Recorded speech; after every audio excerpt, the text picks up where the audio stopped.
We are not alone. You are watching Contact TV with your hosts, Leslie Mitchell-Clark and Wes Roberts, exploring ufology, metaphysics, and beyond with the world's foremost experts.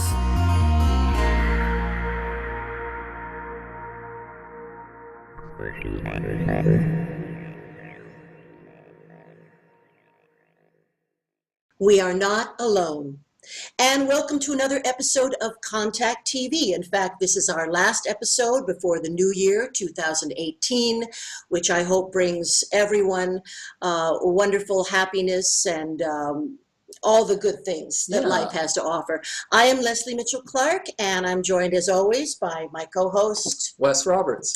And we are absolutely delighted tonight because we have a fantastic guest who is going to be talking about a plethora of things, including the soul phone. And if you have not heard about this yet, then it's high time you did. So it is with great pleasure that we welcome to the program Dr. Mark Pitstick. Thank you, Mark, for joining us. Thank you for having me. All right. And you have such an extensive background, certainly. And, maybe I'm just going to go back to the beginning. What were there incidents in your life that led you to have an interest in metaphysical, spiritual matters? Or did you just come into the world with those accelerated skills? Great question. When I was 5 years old, my parents were showing me a beautiful sunset, and I told them it reminded me of God.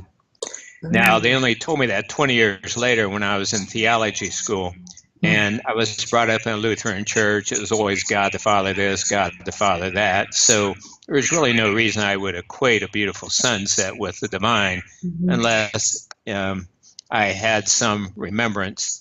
And then through my life, starting at around age 8, I started having clairaudient experiences. I've probably only had a dozen in my life, but they're very impactful. So I'd be sitting in the church listening to the minister talk about hell in terms of a fiery eternal place of torment. And this wise, peaceful voice was whispering in my ear saying, "Mark, God has no such place, has no need for such a place in his plan for salvation for all." And I looked around to see if anyone else had heard it, and apparently they hadn't. So I had a series of those, and those really shaped what I'm doing now. But my interest in this area really took off at age 19 when I started working part-time as a respiratory therapist. So this is 1972. My aunt was the nursing supervisor of a small hospital, 90 beds. So I was quickly able by age 20 to do things that only physicians can do now. Cardiopulmonary resuscitation, putting the breathing tube down into the lungs, arterial blood gas punctures, etc. So I was kind of a hot dog pre-med student, and so I was always in the ICU or ER, and almost every shift would be with someone as they died, including sometimes little children. And it just brought me to my knees because I had always been taught that God was all-knowing, all-loving, all-powerful, and I thought, well, if that's the case, why is all this going on? People getting shot and stabbed and raped and so on. So after graduating from pre-med, then I went to theology school instead. The idea of holistic healthcare was emerging at that time, and it made total sense to me, body, mind, and spirit. So that's why I went to theology school, became a master's clinical psychologist, and then doctor of chiropractic to do the holistic health care. Fantastic. So, we actually have something very much in common, although, I was raised Catholic, but it was in church where I used to see auras around people's heads. And I thought it was completely legitimate because, of course, in every icon, in every saint's picture, you're going to see halos. And it wasn't until I discussed it with my grandmother and she told me not to talk about it that I realized not everybody was seeing these halos. And of course, some people had them and some people didn't. And I figured that the people that had them were praying better somehow. Maybe they were. I don't know. More connected anyway. Well, good for you for sharing that, because really what you're seeing is legitimate. Hmm. And as you probably know from running this show, over the years, more and more people are coming out of the spiritual closet, I call it, Yeah. and sharing their personal experiences. And it turns out almost everyone has had one or more experiences like this of that greater reality that generally eludes the five senses. Mhm. Indeed, and I think the more that we discuss it and the more openness it is and the more the consciousness raises, in fact, the pineal gland and the hypothalamus probably become stimulated. I'm not sure what you think about that, Dr. Mark. Mhm. Well, well, that's one reason I got into holistic healthcare. I took to yoga and meditation at a very young age. As soon as I heard about them, there was just this knowing that I was supposed to do that. So um, I had practiced yoga for a number of years. When I heard about chiropractic and as I studied it and learned that the goal was optimal flexibility and alignment of the spine to allow nerve flow, Hmm. life force, nerve energy, I thought, well, that's just like yoga. So certainly the balance, the strength of our individual organs, including pineal and hypothalamus, as you mentioned, have everything to do with how much we perceive that greater reality and see the light, become more enlightened. So Indeed. now, these days, I consider a largely raw food diet, exercise, things like that to be just as, quote, spiritually foundational as yoga and meditation. Mhm. Indeed. I suppose we always need to ingest energy in some way. And certainly, um, I'm not completely vegetarian. I wish that I was, but I aspire to that. But certainly, why can we not absorb energy like the great yogis could, really from the air or the ethers? Do you think this is possible for humanity at some point? Possible at some point, but right now not practical. The Hmm. patients I see, I'm still practicing just part time, um, who are vegans, often don't do well. Yeah. I actually consider that we need some animal protein, Hmm. eggs, for example, but they need to be pasture raised, Hmm. healthily raised. And for some people, a little fish. And then if they take whole food supplements from a company like Standard Process, so they get their B vitamins, Hmm. generally then they do quite well. My vision is to have a planet where no one and nothing has to be killed. Hmm. And so eating dairy and eggs, of course, allow us to do that, allow animals to make a contribution, not a sacrifice. Mhm. Indeed. Well, there may be a solution to some of this issue. I just saw recently that they have successfully cloned meat, if you will, Mhm. that is taken from cells of animals, living animals, and they have developed like burger patties that are meat that would satisfy someone like me who has O negative blood, because I have to have meat every once in a while, but yet there doesn't seem that there would be a consciousness there. It might be actually morally high-minded meat. I don't know. Have you heard about that? I've not, but it scares me.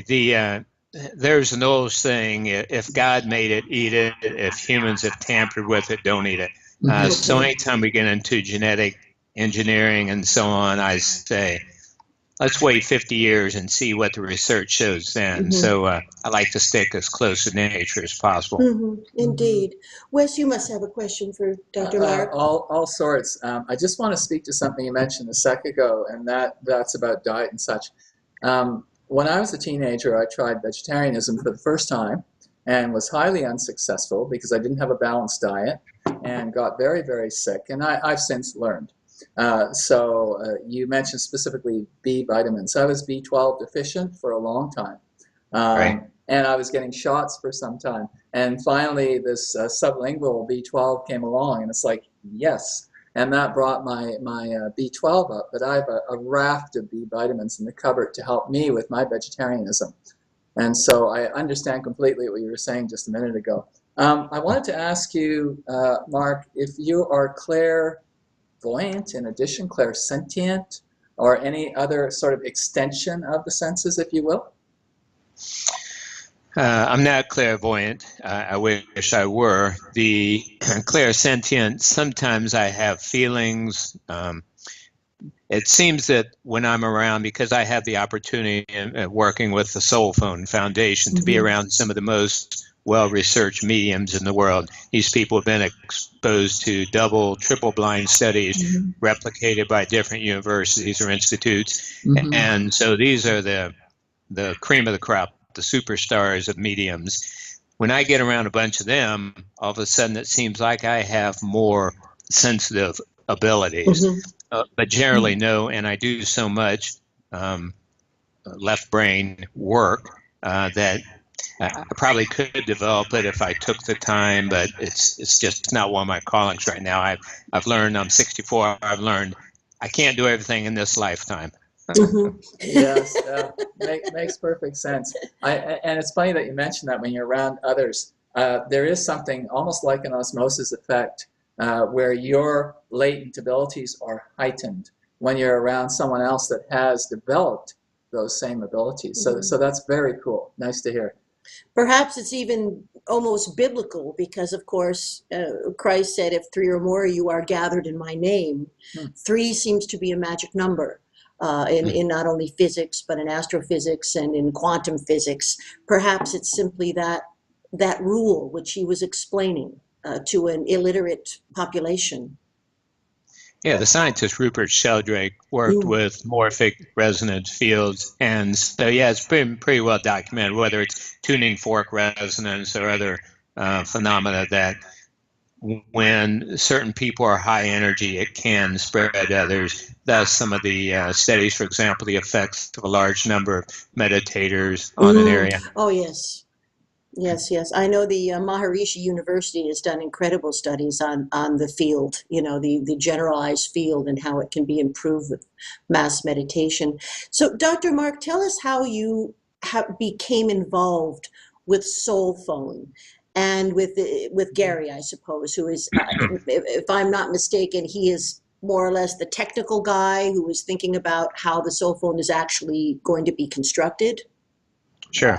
Well, let's back up, first of all, to age 20, being around all this death and dying. And I became a agnostic at that point because I basically what I had been taught didn't make sense. So that's when I began searching, and I kept a big cardboard box, and every time because I wanted to know for sure, is there really an afterlife? Is there really some sort of higher power, or does that just fall into the same category as Santa Claus, Easter Bunny, and the Tooth Fairy? Tooth Fairy, yeah.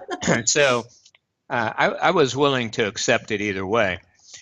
So over the years, then I collected, and at some point I had several boxes of information, and that's when I started writing and wrote the book Soul Proof, which was 9 categories of evidence, all the evidence I could find that clearly shows that consciousness, soul, spirit, whatever you want to call it, survives physical death. Created the documentary film Soul Proof, spent 20 years on my own, traveling around, speaking at hundreds and hundreds of unity centers, expos, retreats, and so on. Have had 2 radio shows and where I was a host and interviewed people like Brian Weiss and Raymond Moody and Wayne Dyer and I mean you name it. So in my second radio show called Ask the Soul Doctors, one of my guests was Gary Schwartz. And Gary is 74 now. He's a former Yale and Harvard professor, tenured at Yale, and 20 years at the University of Arizona in Tucson, Arizona. And I had read all of his books and quoted him in Soul Proof because he's doing the best scientific research really about the continuation of consciousness. So I was delighted to have him on my show, and during the interview I thought, oh my God, this is like talking to a version of myself who went more the academic route. I went more the clinical route. I've worked with tens of thousands of people over the years. And we really hit off. Well, then we both got involved in the group Eternia. I don't know if you heard that. It was started by Eben Alexander, the Alexander, of course, yeah. And so Gary was the chairperson, I was the VP, and we interacted that way. So about 14 months ago, he invited me to work with him on the soul phone. He said, Mark, I'm so busy with the research that I don't have time to get the word out, to do the media. I need a face. And so we've been working together ever since. So yes, he's the lead scientist in the research. He has with him several electrical engineers. Again, it's the University of Arizona. Software specialists, optical physicists, quite the team assembled. And he's been working on this. Really, he's been working on this in his mind for about 40 years. He's one of the most amazing people I've ever met, and I've been around pretty much everybody in the field of consciousness over the years. First of all, he is a certifiable genius, but also such a heart, so much caring and love, and that's a wonderful combination. Yes. So he and his team are working on technological devices using. I first started using the word space age. He said, "Mark, this is beyond space age. This is like, I mean, sometimes they have to create the devices he's using." Instruments that measure up to 1/1,000,000th of a volt, for example. So he's measuring the presence of spirits. He calls them hypothesized collaborating spirits, to be scientific, by their motion, by their light, by their electromagnetic fields. And basically he has to have very sophisticated monitoring equipment and really control background noise. For example, one sensor that measured electron beams, and he would ask these spirits to put their hand, because spirits can easily take on physical form, and they have a etheric or astral body. Yes. Ask them to put their hand through an electron beam and then measure the decrease in the beam. Well, these sensors were so sensitive that they could measure they could pick up the vibration of a car traveling a mile away. So, yeah, he's had to create Faraday cage, soundless booths, vibration-free areas, and so on, so that the background noise is controlled. And then he's able to detect very small but statistically significant differences in the way he measures. For example, one device is a box within a box within a box. It's about, I don't know, maybe 3 foot long and 2 foot high, and so it's totally light controlled. It's also something like minus 30 degrees Celsius inside, and a very sophisticated camera that can detect a single photon of light. Pretty small. Wow. So it's always black in there, obviously. Then he, through one of the mediums that he works with, who work with what we call the A-team, and these are people like David Bohm, the distinguished physicist who is a contemporary of Einstein, Albert Einstein himself, Carl Sagan, Nikola Tesla, Thomas Edison, and others. He will ask one of them to enter the box. And the moment he does, a beam of light shows up. Then the medium will say, "Would you please move from left to right?" And all this is being recorded on a computer. And this beam of light moves from left to right. Now would you move from right to left? Okay, now would you leave the box? Total blackness again. And these studies have been replicated over and over. Of course. Yeah. That's just one. As far as motion, he has a camera that will take 60,000 frames per minute, and ultra expensive, as you can imagine. He has a software specialist from India who developed proprietary software who can pick up anomalous frames. David Bohm, through a medium again, told him, "We are visible to your human eye. It's just that we're only visible every 1 out of every 20,000 frames, and it's not enough to register to most human brains. But some people who are wired a little differently, for whatever reason, can see them, thus the clairvoyance." Yeah. So say he runs the camera for 10 minutes at 600,000 frames, then this software detects the anomalous frames, and it'll kick out, say, 6 of them, and then there will be the image, crude in the beginning, but definitely clear enough to tell who it is. Oh. And then that's the beginning of what we call soul video, eventually to be able to have a Skype or Zoom session like we're having now with those who have, quote, passed on. You realize, oh, our language is wrong. And the exciting thing is that's not only for our loved ones who have departed, but also for deceased luminaries, these people, but others I named, Stephen Jobs, entertainers, educators who want to help us heal our world. Yes. So, Dr. Mark, your visual's gone off about 1 minute ago. We hear you perfectly, though. So we'll just carry on. I'm sure it'll be back. Okay. Dr. Mark, was not, there you go, was not Thomas Edison involved in some early research with some kind of modality like this? And I believe Tesla too, but certainly Thomas Edison. You're well read. In fact, all of the people who were working on communication devices were seeking that. Marconi for the Alexander Graham Bell, Marconi, and Edison I know of for sure. And each one of them had like one was called the spirit phone. So yes, they were trying to measure. Edison worked on it for 6 years, 11 years before he passed on. I see. Now, but you can imagine. Oh, sorry. Go ahead.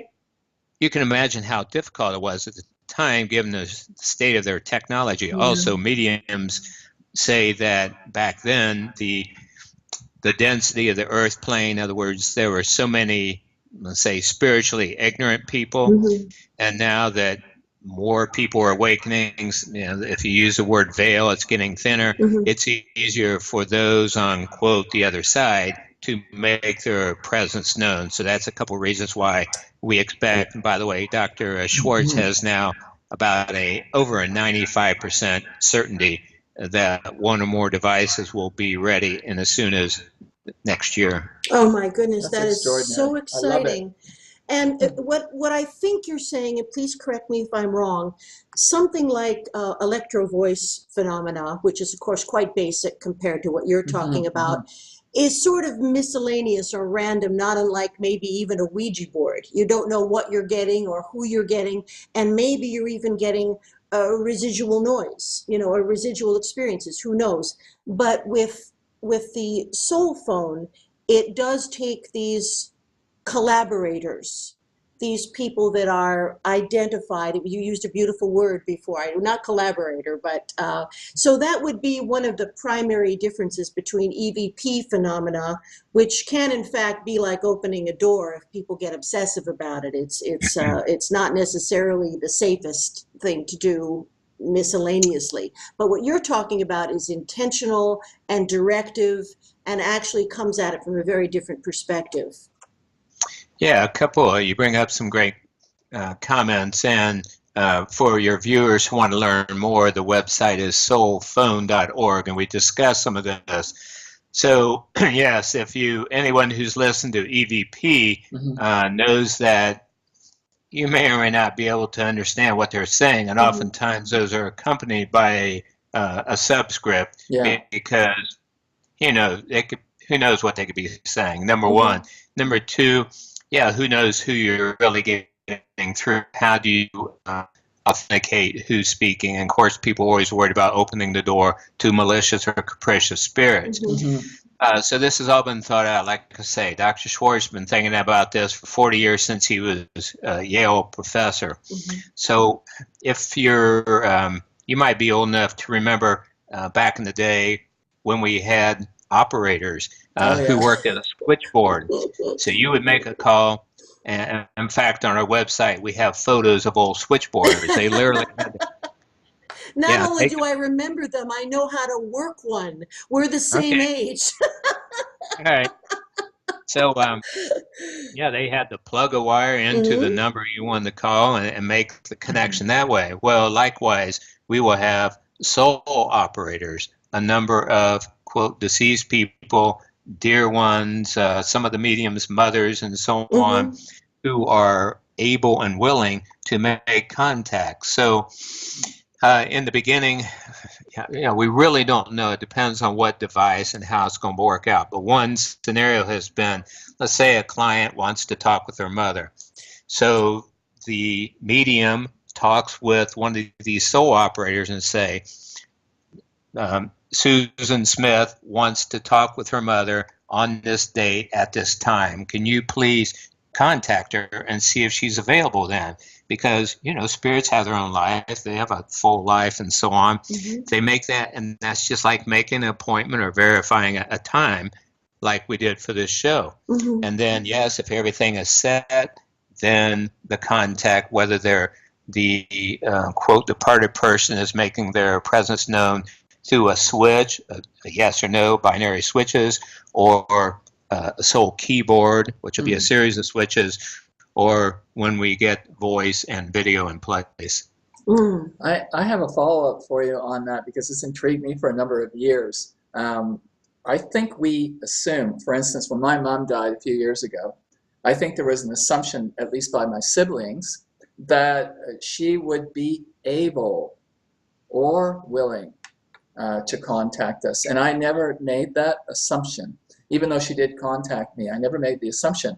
And I always thought, are we automatically able to reach back like this?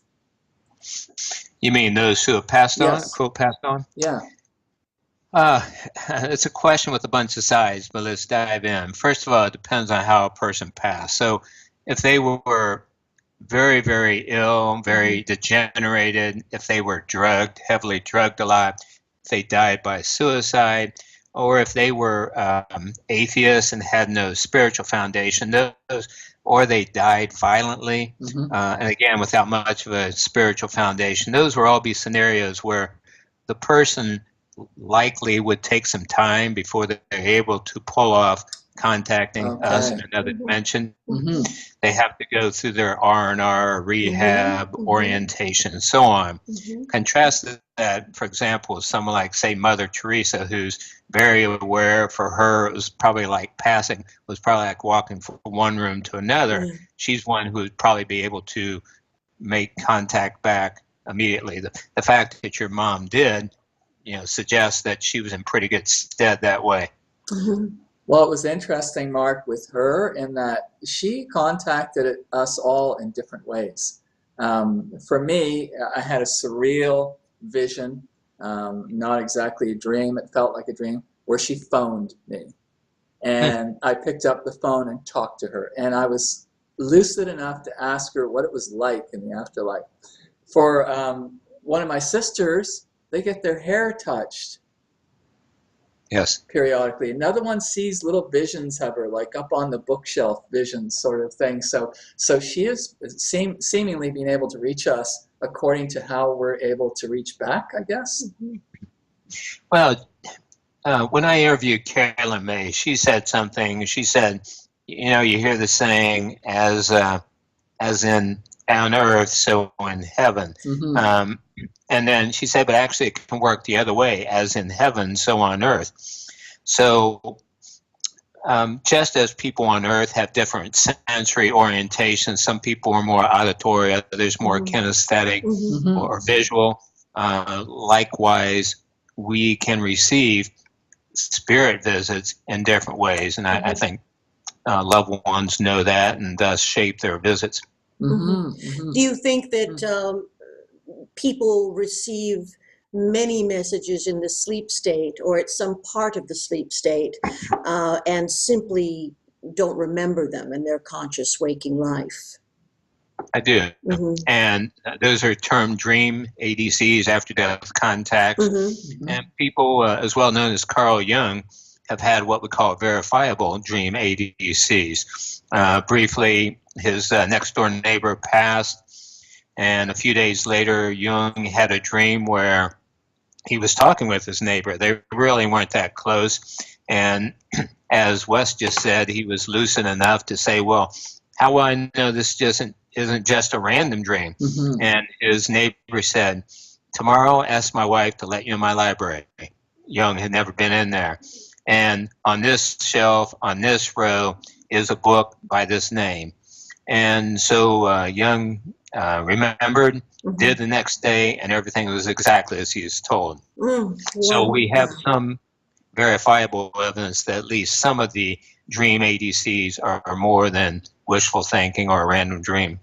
Indeed, and I think certainly when I have experienced those things, the clarity factor is much more like a waking dream, much more like that than any kind of, REM thing that might be flying through. They're distinctly different kinds of dreams. I think you just have to be tuned into your own self and feel what is different.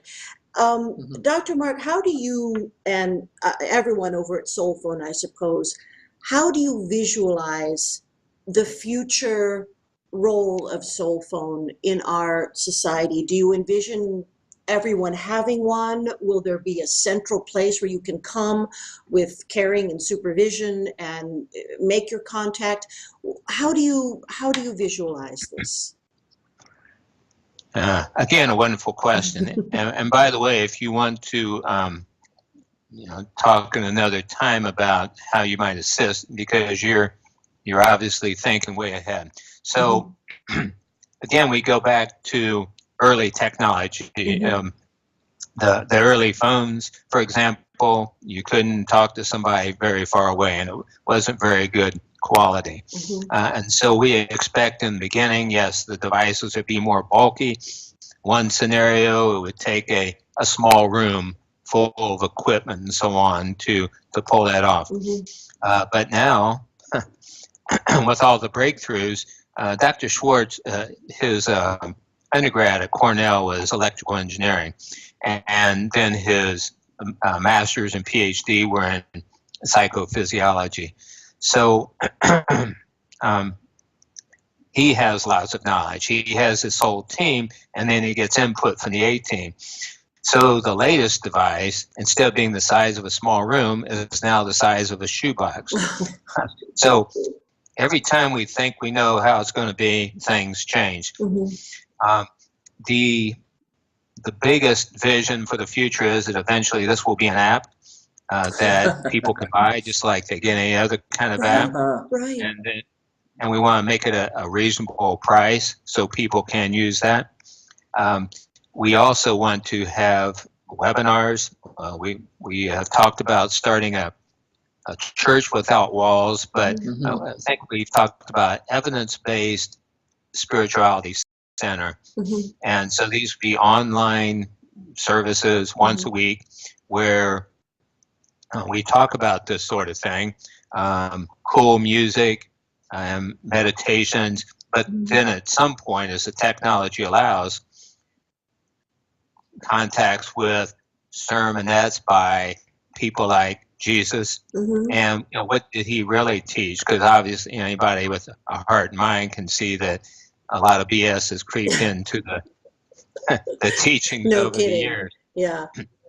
And Albert Einstein, how can you help solve overpopulation or starvation or global warming or any of these problems?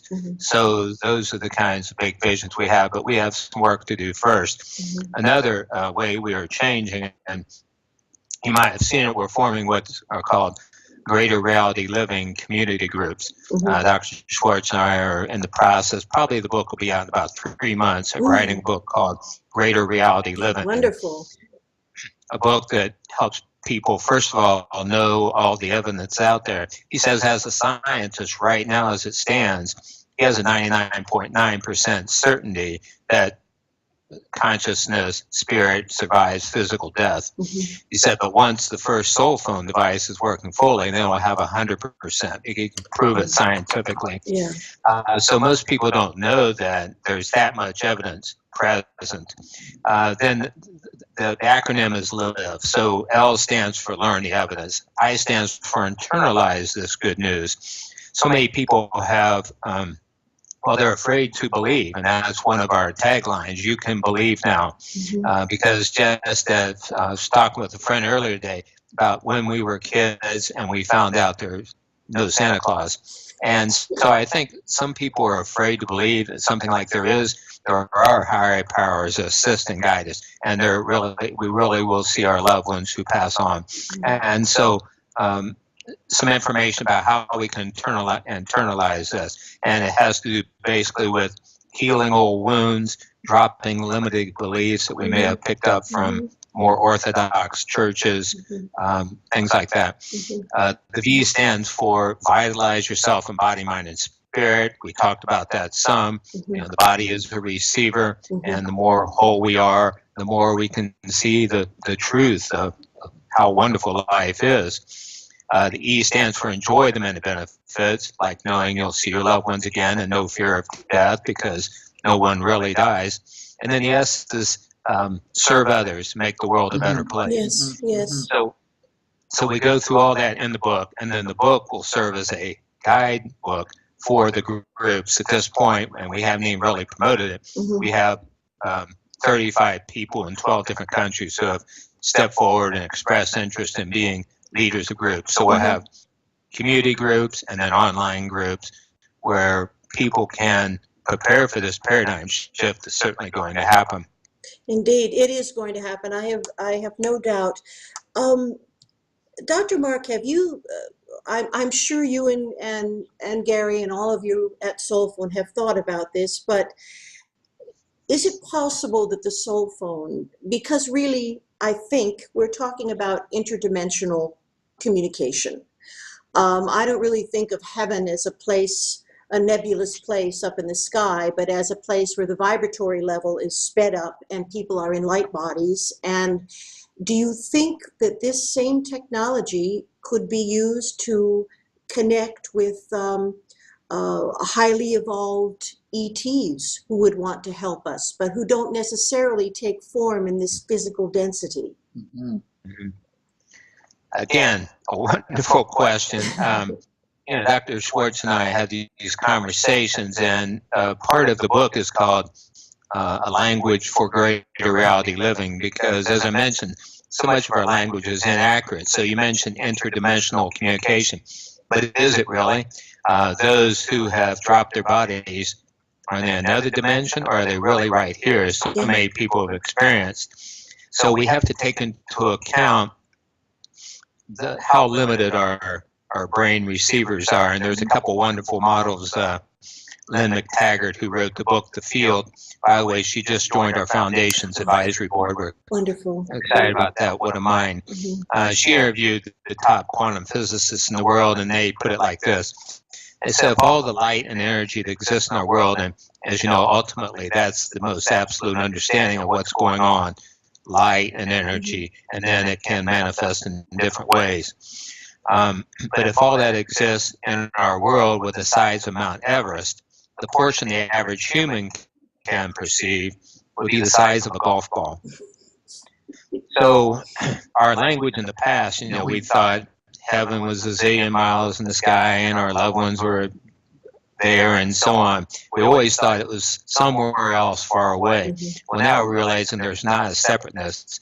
One of our terms we're using for God is life source, or also the field of infinite possibilities. So it turns out that really there's this phenomena called life going on, and we perceive a very small part of it with our limited brains. So instead of all this separation, everything being so far away, I think more and more people are going to get that our loved ones are very near, probably right beside us when we need them, if we could only perceive that.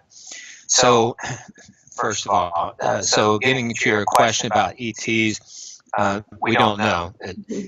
One of our tasks with all this is to stick with the research, and there's been a lot of research with communicating with ones who have passed on, so we can speak fairly with good certainty and with some scientific credibility on that. As far as future goals, can we contact angels? Can we contact what we call the advanced or evolved energy assistants, and angels and guides and so on? Can we communicate somehow with one mind, to use the Larry Dossey term? Extraterrestrials. we don't know. That'll keep us busy in the future. Indeed. Well, I think that, as a clinical hypnotherapist, I work a good deal in regression, and not only past life regression, but intra-life regression.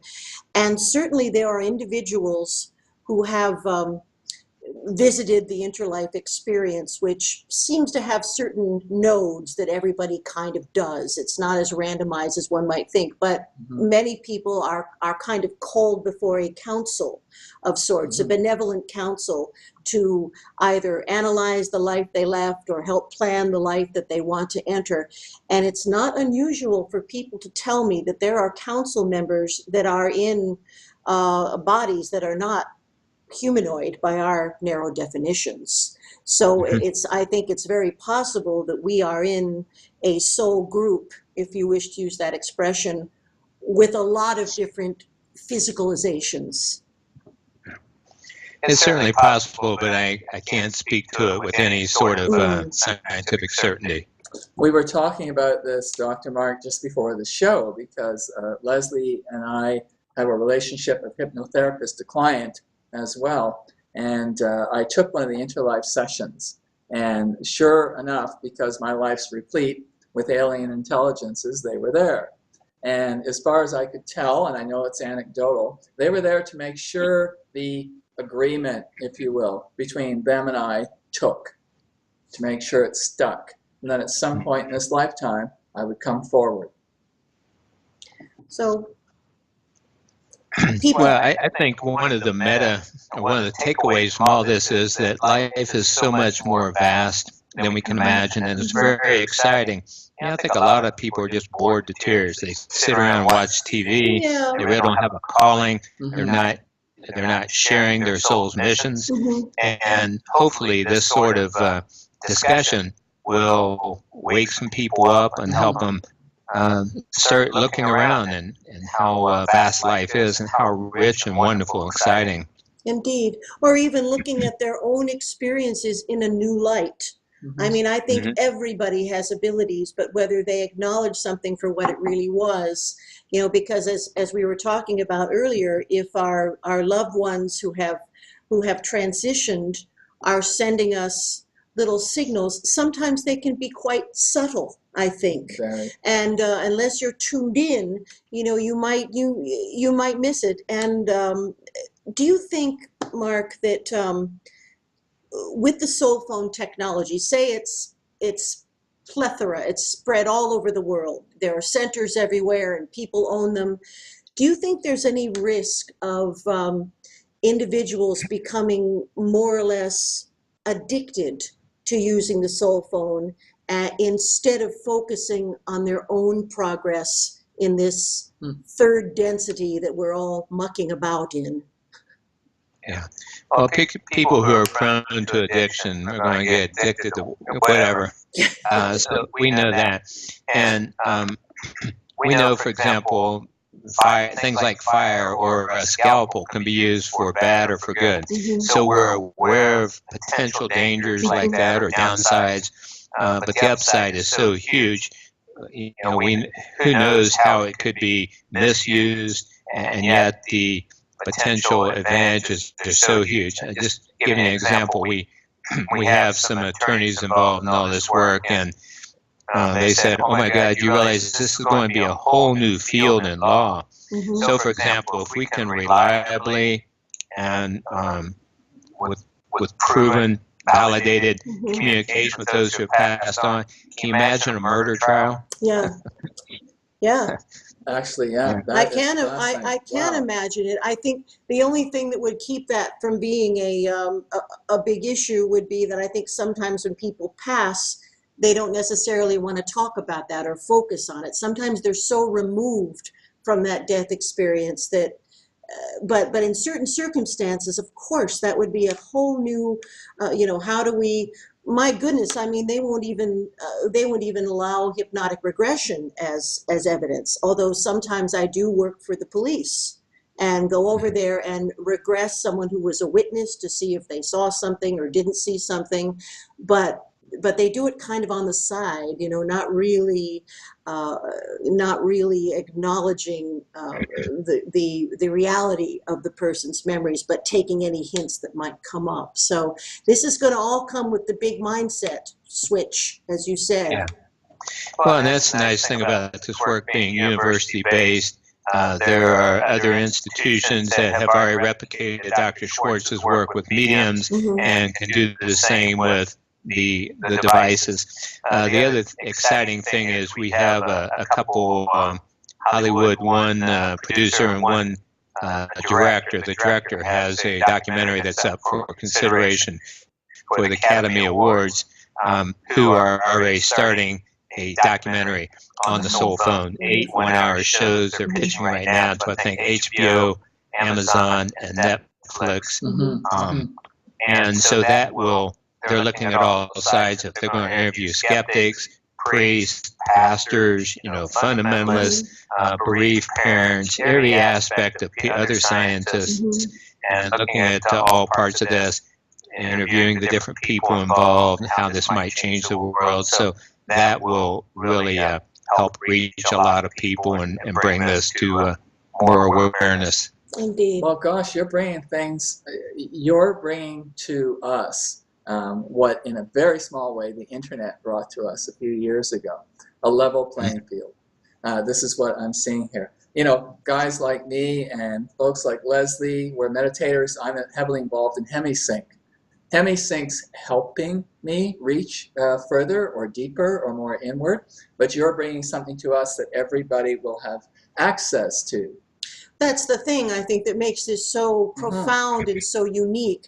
Although you're working with mediums now in these testing and refining stages, this won't be necessary when it gets online. Now, the speed of thought is, I guess, faster than the speed of light. It's the speed of thought is so rapid.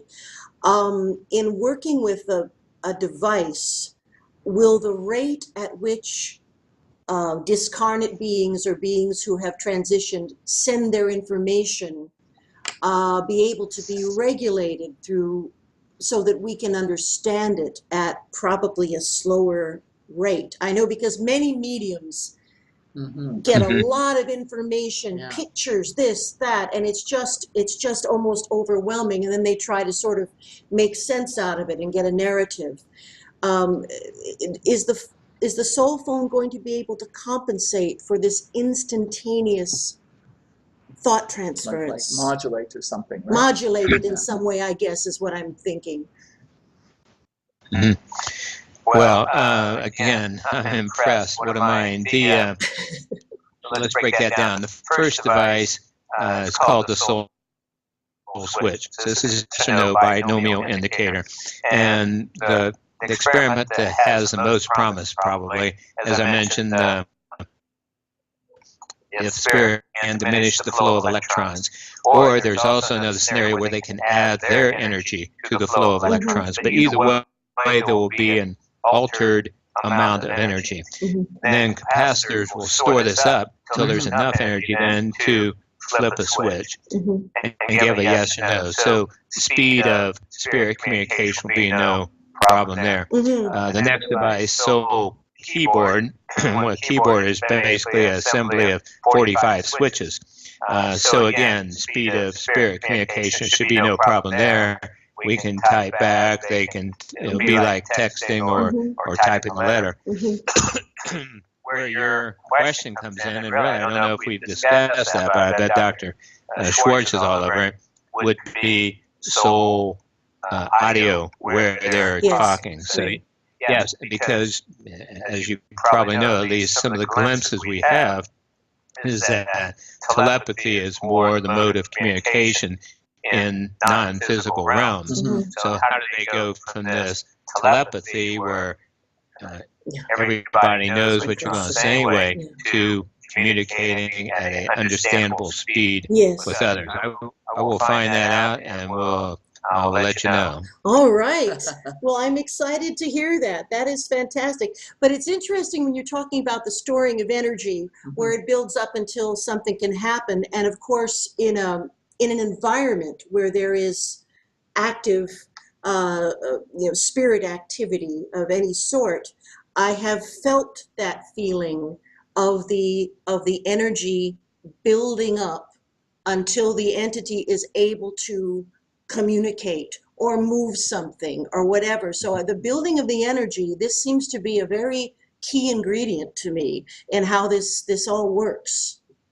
Yes, I think you're right about that. Well, this is interesting, this part of the discussion, because I'm thinking, I think I communicate with my guides and ask them questions. Before I can get the question out, the answer comes in. And it's like I'm bemused by it and irritated by it at the same time. So I think I'm in this conversation here. I think so too. I think so too. Or even in the, in speaking of doing past life regressions, invariably people's spirit guides come with them. I always sense them. Sometimes I see them, but the lifetimes or the experiences that people need to hear about invariably are the ones that pop up. I because it's about healing to me, I always, give the suggestion that whatever the person needs to hear is going to happen. But the spirit guide already has it organized, I think, before I ever start. Yes, I think you're right. By the way, your viewers might be interested in knowing that even before soul phone spirit communication devices are present, there's some good information that can allow, and I see I'm frozen up again. We can still hear you though. Okay, this there is you good. go, you're back. Okay. Yeah, whenever that happens, let me know. I just reset it. Okay. That there are some techniques to allow. I create a technique called facilitated after-death contact session. I spent a week with Dr. Raymond Moody with the psychomantium or mirror gazing. Yes. And then also a week with Brian Weiss on past life regression certification. So I kind of put those together, and this is available on my website, soulproof.com, where people can go through this session, get deeply, deeply hypnotized, and then experience the presence of their loved ones. So the point is that we don't have to wait till we have these devices. There are ways on my website, soulproof.com. There's a article. There's lots of free articles, and one is called 12 Ways to Visit with Your Departed Loved Ones Now. So it's a series of tips about how to do that, and part of it has to do with what we've been talking about, the energy, the amount of energy, the quality of energy. So I work with lots of bereaved parents. I'm on the board of a group called Helping Parents Heal.org, which is like the Compassionate Friends. It provides support and networking, but also discusses the afterlife evidence and focuses on these visits by children. Dr. Moody found that in a poll that about 75% of bereaved parents have had an after-death contact. When I speak with groups, the number is almost always 100%. So these children are letting their parents know that they're alive and well. So the scenario is this: the children being in a non-physical dimension, the energy there is characterized by peace, love, joy, gratitude, enthusiasm, some of the highest energy emotions. If you're familiar with David Hawkins, MD's book, Force versus Power. Many grieving parents, on the other hand, are stuck in pain, sadness, guilt, blame, all of that. So one's way up here, one's way down here, and they're just missing each other. That's why the parents can't perceive them, even though the child's standing right by. So what we encourage parents to do is to use different techniques like holistic breathing, again available on my website, different techniques to allow getting more on the same wavelength so they can perceive. I'll give you an example. During the facilitated after-death contact session I did earlier this year in Tampa, there's about 35 bereaved parents, and there was a mother in the front row named Elaine. Her only son had been killed about a year before. And so she's sitting there totally relaxed. You know how somebody's face looks when they're deeply hypnotized. but about halfway through, her upper lip started raising up, and then the other side, and then both, while her face again is totally relaxed. I had never seen anything like it. I've practiced in a mirror. It's basically impossible to do. And so after the session, I asked if anyone wanted to share. She said, yes, my son came in right off the bat. We had a wonderful visit throughout. And about halfway through, he was teaching me how to smile again. Oh, wow. Oh, sorry. I'm verklempt. Yeah, I know. That's what I did. She said she could physically feel him manipulating muscles to lift her upper lip up. So that's other parents have described, as you mentioned, the stroking of hair. Yeah. Sometimes parents will feel their little one sitting on their lap. So that's how real this can be when a person here on Earth follows these different energy boosting tips and gets deeply hypnotized, turn off the brain that says, your loved one's a zillion miles away. Yes. So, Dr. Mark, we're beginning to run the clock down a bit, and I want to make sure you have a chance to talk about what you wish to. So we have your website, soulproof.com, and there's soulphone.org. And I'm not sure if you would want our viewer, to be in touch with you. Is there a way? There is. My email address is on both sites, and so they can contact me. But frankly, I don't have a lot of time. In other words, I can't answer individual questions much. But I do have. That's why I've created what I call foundational articles for healing on my site. Whether a person's suicidal, they had a loved one die by suicide. There's about 40 articles now that cover every possibility because I've dealt with them all over the last 45 years. Yeah. Well, I don't think that we could move ahead with this Soul Phone project. I'm using the royal we, but without the solid, empathetic, and psychological and experiential information that yourself and many of these other wonderful people, Dr. Gary, have brought to the table. This is a new step in evolution that finally, God willing, we are ready for. And I would just like to thank you, Dr. Mark Pitstick, for joining us on Contact TV. It has been a fascinating visit, and I hope you'll come back and visit us when the new book comes out. We would love that. We'll be in touch, and thank you for having this wonderful show and sharing this information with others. Great work. Thank you, Dr. Thank you, Mark. Dr. Mark. Thank you. Take care now, and happy holidays. You too. Thank Bye you. now. Bye now. Thank you for watching Contact TV. We would like to thank our generous sponsors, Lightwork Hypnosis, UFOria and the UFOria Chronicles, Earth Mystery News, Conspiracy Culture Books, MUFON Canada, Free Experiencers, the Dr. Edgar Mitchell Foundation for Research into Extraterrestrial Encounters, and Variety Store Productions. For guest booking information, please email Wes Roberts at producer@contacttv.ca. And don't forget to join us on Facebook and Twitter.